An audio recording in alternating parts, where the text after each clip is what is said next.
Dessa vez quem lembrou de gravar fui eu, né?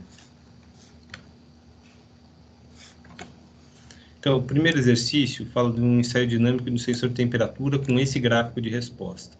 Isso daqui é uma resposta, e aqui a gente tem o atraso dessa resposta, e a média do atraso com 10 ensaios tem esse valor aqui com esse intervalo de confiança.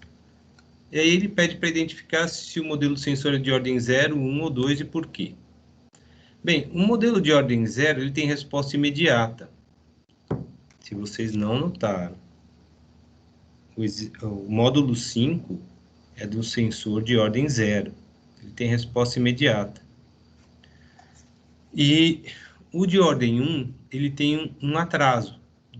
E esse atraso é passível de ser percebido. Aqui está falando que ele tem um atraso de 45 milissegundos de resposta. E o de ordem 2, além do atraso, ele pode ter um overshoot. E ele não começa na vertical, ele começa tendendo à horizontal. Tá? Então, é assim que a gente identifica num gráfico se é um sensor de ordem 0, 1 ou 2. Então, trata-se de sensor de ordem 1, pois apresenta o atraso de resposta, e apenas o atraso. Aqui fala que, dado o atraso do sistema tem esse valor, qual seria a menor frequência de amostragem para identificar essa característica dinamicamente? Uma frequência de 20 Hz seria suficiente? Por quê? A frequência de amostragem tem que ser 2 vezes a frequência máxima. Se eu pegar esse atraso como se fosse o período da frequência máxima, tá? Eu vou ter 1 sobre ele como a frequência máxima observada, seria a frequência mínima a ser observada, 23,58 Hz. Então, a frequência de amostragem tem que ser 2 vezes ela, ou 47,16 Hz. Nesse caso, 20 Hz não seria suficiente. Todo mundo entendeu essa letra B, pessoal? Ficou claro isso aqui?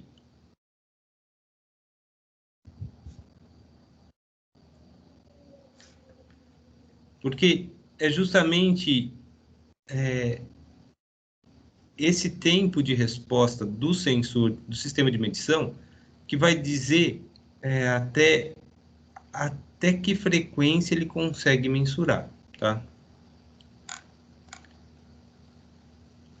No segundo exercício, ele fala de um termômetro com constante de tempo tal igual a 1 minuto, inicialmente a 25 graus. Ele é colocado num forno em T de 100 graus, em T igual a 0, em 1 minuto e meio coloca-se em outro forno a 70 até 3 minutos, quando o mesmo retorna à temperatura ambiente. Adote a sensibilidade do sistema igual a 1. Qual que é a temperatura do termômetro em T igual a meio minuto? Ó, eu tenho uma sensibilidade de 1, a amplitude vai ser 100 graus menos 25, vai ser 75 graus Celsius. O tempo total de impulso é de 1 minuto e meio. E o tempo em que ele vai ficar, para eu saber a temperatura, é de meio minuto. E o tal é de 1 minuto. Isso seguindo essa relação aqui, pessoal, da saída durante o impulso. Eu estou pegando todos esses fatores, vou usar essa equação. E aí a gente vai ver que, calculando que, ó, em T, a gente vai ter esses valores e a gente vai chegar a 44 graus Celsius. Não Gauss, mas graus Celsius. Quando ocorre a temperatura máxima indicada no termômetro? Olha, a temperatura máxima vai ocorrer em 1 minuto e meio, quando ele estiver no forno de 100 graus. E a gente vai chegar a 63,84, usando na mesma fórmula. Qual a temperatura depois de 2 minutos? É como se ocorresse um impulso negativo de 100 para 100 graus Celsius a partir de 1 minuto e meio. E a gente tem uma indicação de 63,84. E aí, o que vai acontecer é que a temperatura vai cair para 57,28. Tá? Mas eu acho que eu fiz essa conta errada, gente. Espera aí. Eu acho que o que vai acontecer vai ser isso aqui. Vamos ver se ele vai abrir um OpenOffice. Abriu. Se eu estou a 63,84, e eu vou chegar a 70, o que vai acontecer é como se o impulso fosse mudado de 100 para 70, mas partindo de 63,84. Então, aqui é 70 menos 63,84. Então, não é um impulso negativo. Tem que... Engraçado, não consigo atualizar isso aqui, gente. Tá.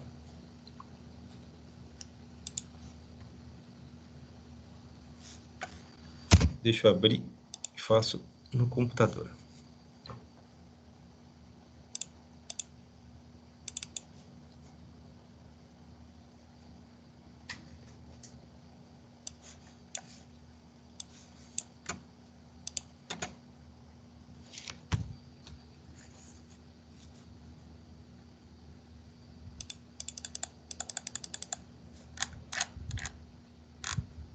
Então, vamos fazer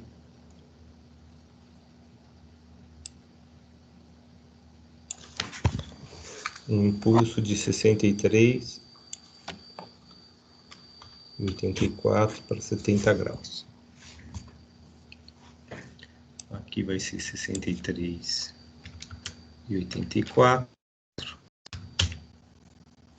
Isso aqui vai ser positivo de 6,16. O impulso vai ser de 1 minuto e meio. O tempo é de meio minuto e tal de 1. Então, vamos fazer isso aqui. 63. Aqui não é menos 25. É 6,16. Isso aqui é menos. Isso aqui vai ser igual a 63,84. Bem, eu estou sempre somando a temperatura inicial, porque o impulso, sendo unitário, ele começa do zero e vai até um determinado valor. Então, eu tenho que descontar esse valor para fazer o uso dessa fórmula, tá? E aqui vai ser 6,16 dividido por...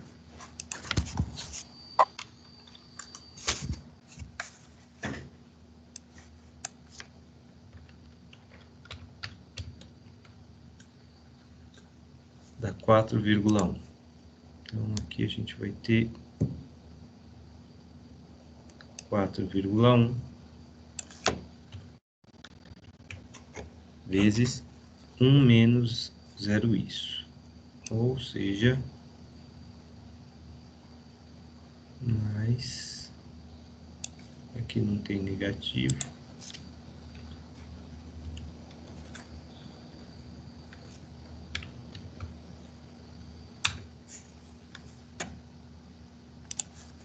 Aqui vezes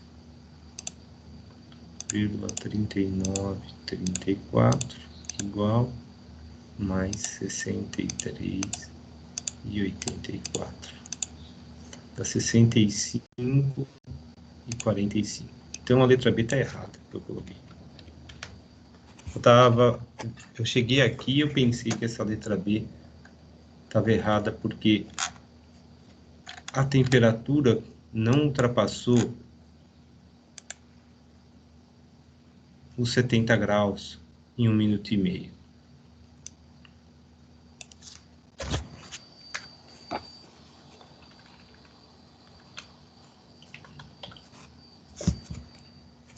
E aqui vai dizer que a gente vai chegar a esse valor e a temperatura máxima ocorre em 3 minutos. Onde a gente vai ter isso aqui.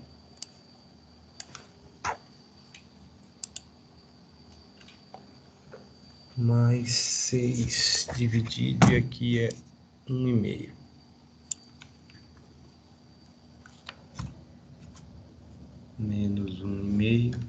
e elevado a menos 1,5. Tem?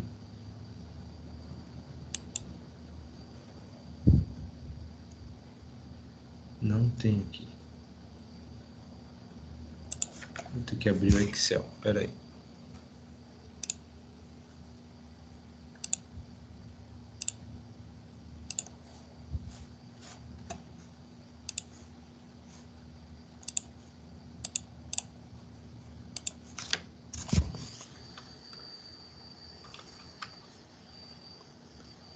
O número que eu quero é 1,5, menos 1,5. 0,22. 313.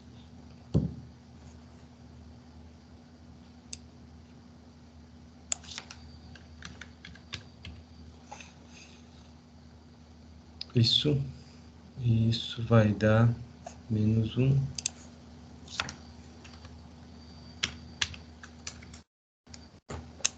Bom. 0,77,687.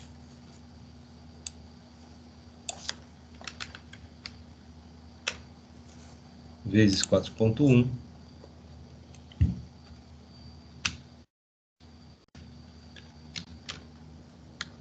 Dá 3,18.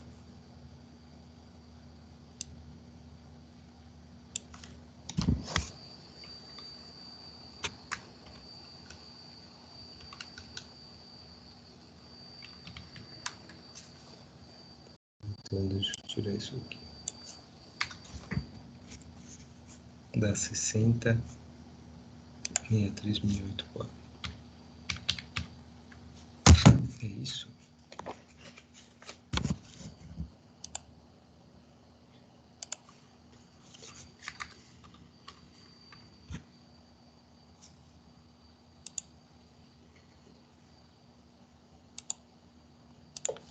A gente vai chegar a 67 graus.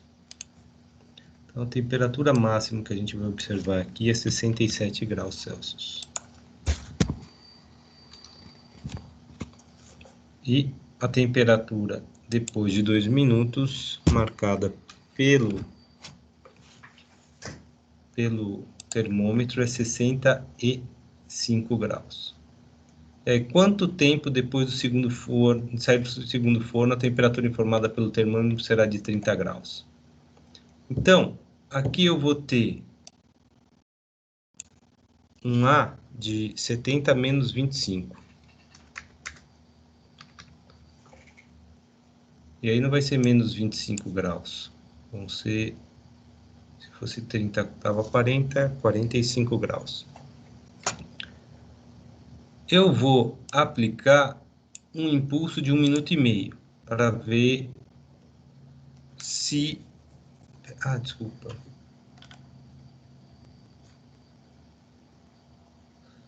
Aqui eu já sei... Aqui eu tô...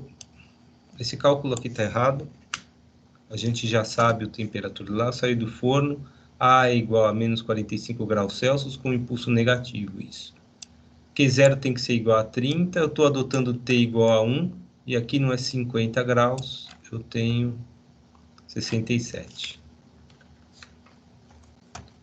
Menos 45 elevado a menos T. Aqui vai dar menos 67. Esse valor que vai mudar. Dá 75 menos 67. A gente tem 8. Então, E elevado a menos T é 8 sobre 45.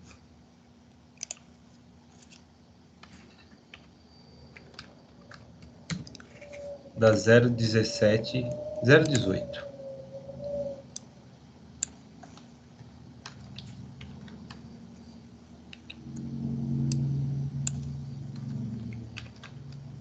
Então, eu tenho que fazer o ln disso.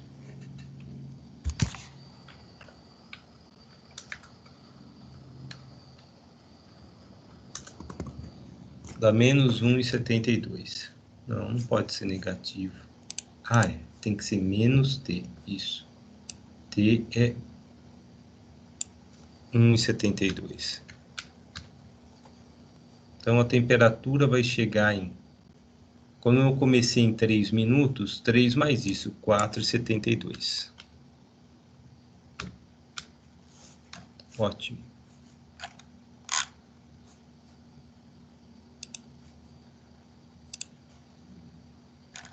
E o último exercício. Problema que perdeu a imagem, né?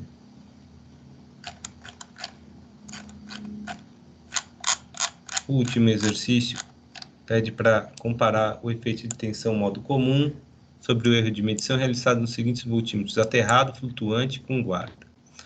Idealmente, a gente não tem comunicação entre os terras, mas na realidade existe uma tensão de modo comum entre eles.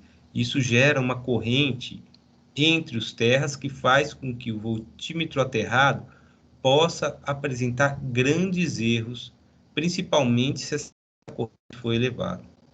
E aí, um voltímetro flutuante nada mais faz do que acrescentar impedâncias muito grandes entre o neutro e o terra, onde a gente está mensurando, tanto no voltímetro quanto na carga. E aí isso reduz a corrente de tensão comum. E a guarda nada mais é do que acrescentar, além do low, mais um barramento e acrescentar, graças a esse barramento, outras impedâncias elevadas. Isso reduz ainda mais e faz com que o sistema tenha uma filtragem do sinal até 160 Hz. Tá? Então, essa é a diferença entre voltímetro flutuante, aterrado, flutuante e voltímetro com guarda. Eu vou gerar um PDF disso e vou atualizar lá o nosso...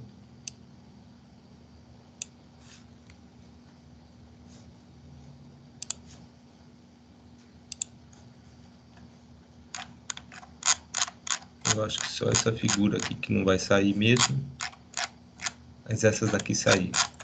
Ótimo. Posso fechar isso aqui. Então, vou fechar isso aqui, vou tirar esses caras daqui.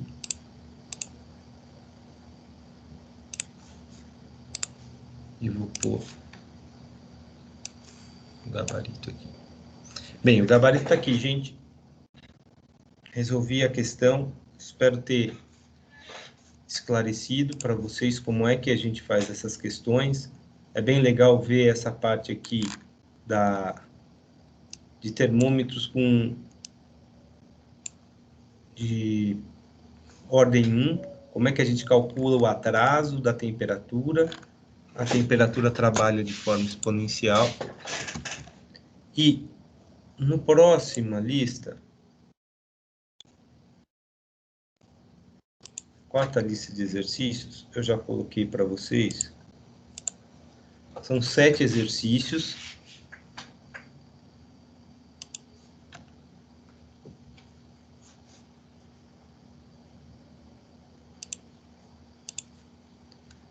O primeiro pede para projetar um circuito potenciométrico para medir deslocamentos estáticos. Então, eu vou colocar um voltímetro aqui, direto num sensor potenciométrico.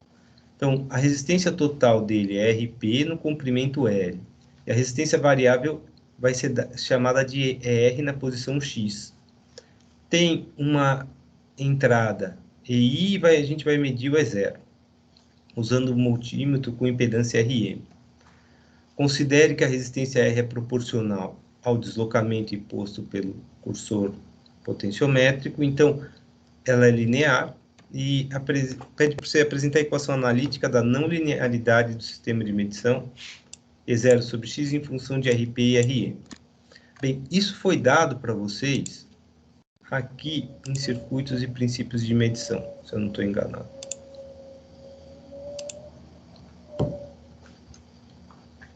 Se não está aqui, não é aqui. Está em sensor potenciométrico, isso.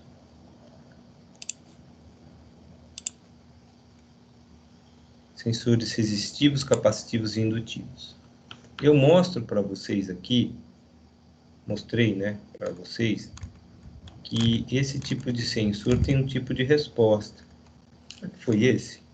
Ah, é no de posição.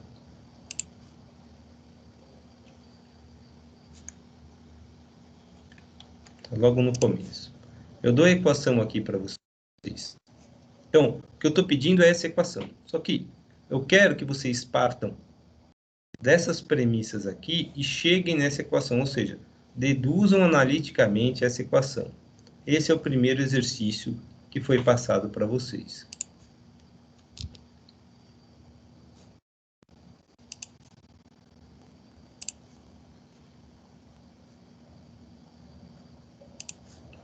O segundo exercício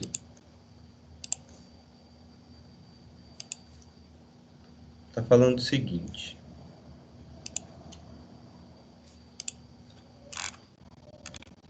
A figura 2 apresenta o esquema do circuito de linearização de um medidor de deslocamento potenciométrico. Então, o sensor potenciométrico está aqui, e ele está nesse circuito. Tem uma resistência na entrada do amplificador operacional. Em paralelo, tem outra resistência junto com o sensor potenciométrico. E aqui a gente vai ter o Rx na saída do amplificador operacional. Tá? O potenciômetro tem resistência elétrica total RD. E a variável X representa o deslocamento linear do cursor. A voltagem de saída E0 é medida com um voltímetro DC com impedância RM. Então, tem uma impedância RM num voltímetro aqui. Aqui pede para desenvolver a equação que representa a relação E0 sobre X. Pô, como é que você vai desenvolver essa equação? Primeiro a gente vai ter que ver que circuito é esse com amplificador operacional.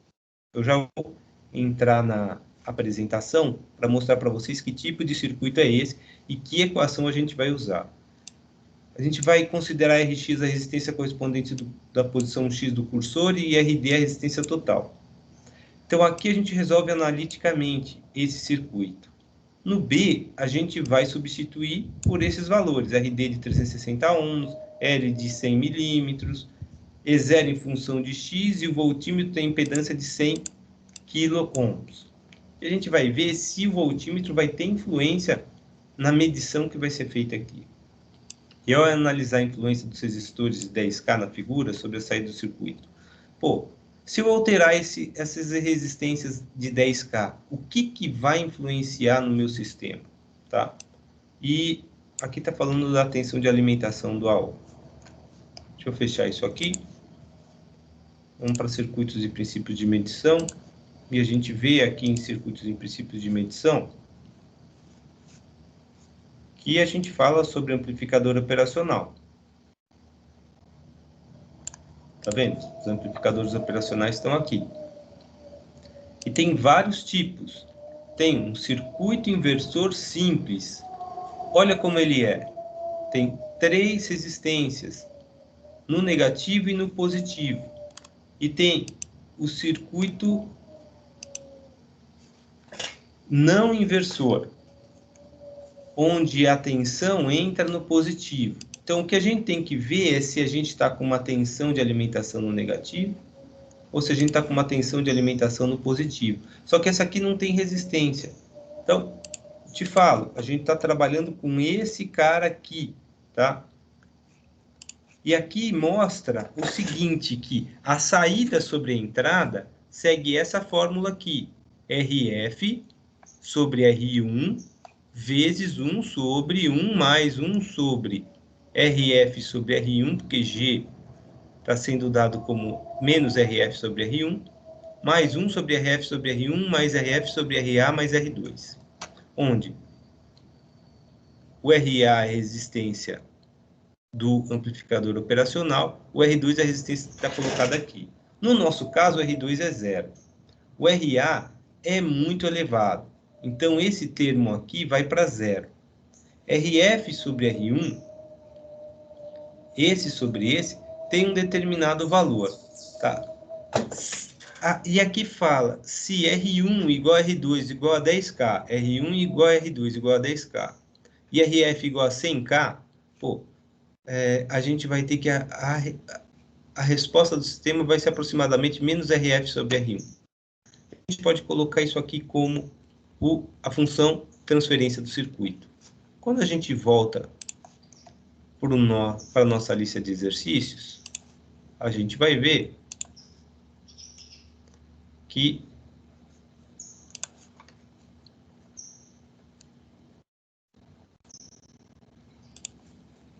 nessa lista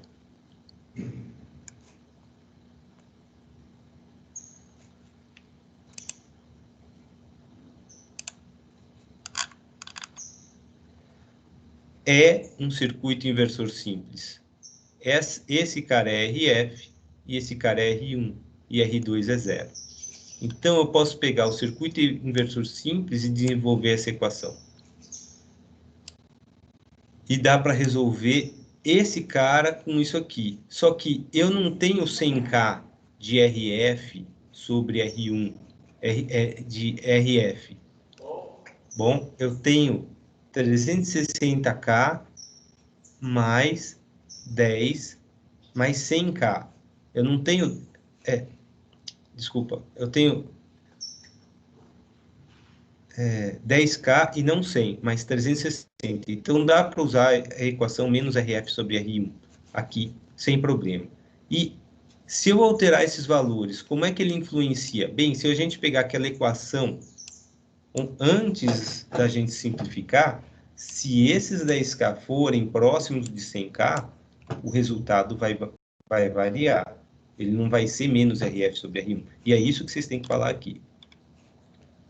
Alguma pergunta?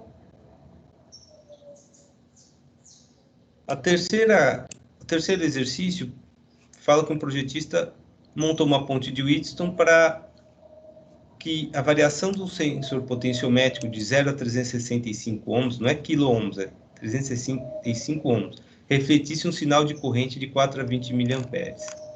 Está aqui o sensor e essas foram as resistências que ele colocou e essa está a entrada do CLP.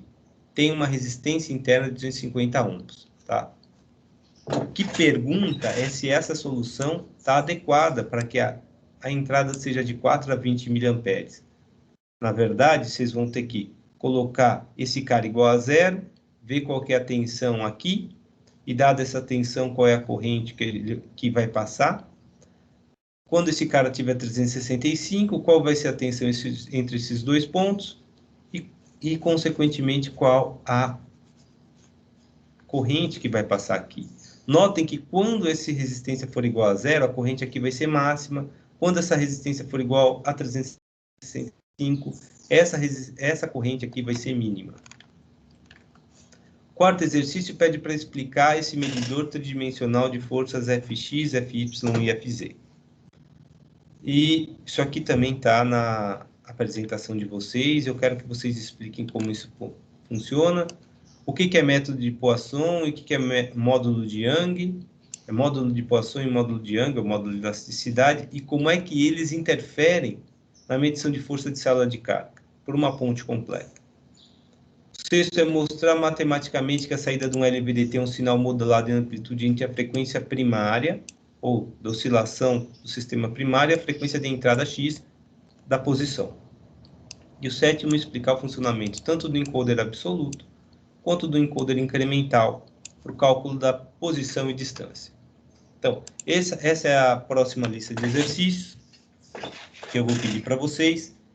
A gente só tem 5 listas de exercícios, então eu não vou disponibilizar a lista de exercícios na semana que vem, e sim na outra semana, porque a gente tem aula no dia 7 de dezembro,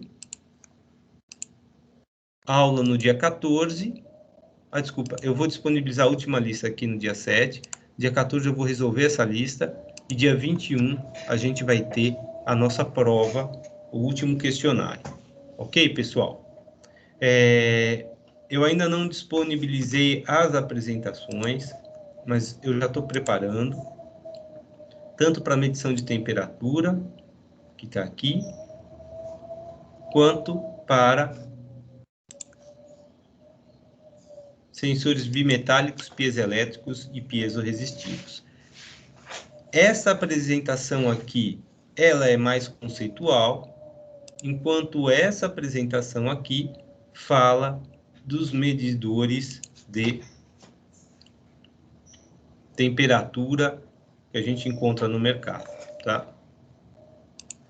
Para semana que vem, ainda está faltando apresentar sensores de vazão e pressão, elementos finais de controle e norma ISA. Então, semana que vem eu vou apresentar, eu já vou passar para vocês, eu vou tentar, na verdade, passar vazão e pressão também essa semana, porque aí eu já coloco na lista de exercícios, sim, sensores de temperatura, vazão e pressão para vocês resolverem. E aí, na semana que vem, eu disponibilizo elementos de atuação e norma ISA. Normalmente isso aí cai na prova, só que eu acho que a gente já tem matéria demais para a gente colocar no segundo questionário. Gente, essa disciplina tem muito conteúdo e eu estou fazendo o meu melhor para vocês agora, em tão pouco tempo, para a gente ver esse assunto, tá? Espero que esteja ficando claro até o porquê que a gente viu primeiro a parte estatística. Essa disciplina ia ser bem mais fácil se a parte estatística fosse dada no semestre anterior, e já com essa ênfase de cálculo de intervalo de confiança, que a gente não precisasse ter análise estática e dinâmica com revisão de estatística. A parte de princípios e circuitos de medição tem a ver com eletrônica básica, e seria legal se todo mundo já tivesse tido isso, principalmente o pessoal da aeronáutica, facilitaria a nossa vida para trabalhar essas questões mais aplicadas em sistemas de medição. Ok? Vocês têm alguma pergunta? Pessoal, vocês estão vivos ainda?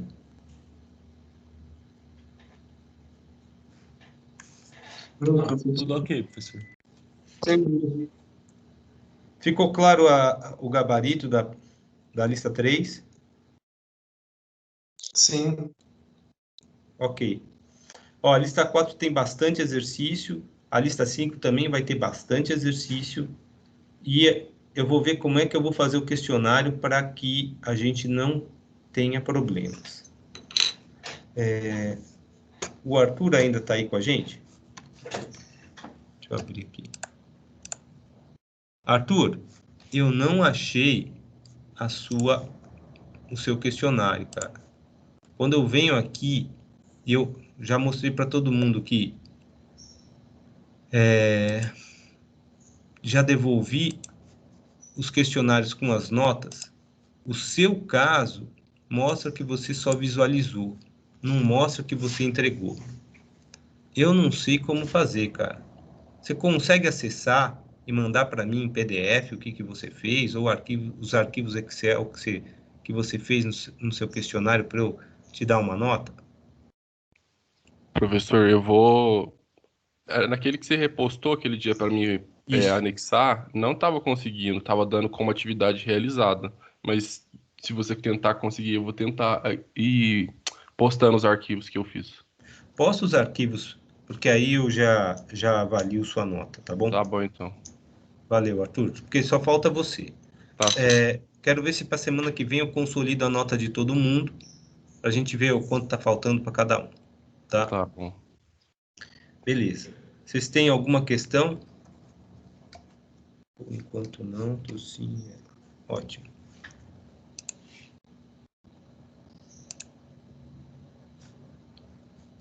Bem, gente, então deixa eu parar a gravação.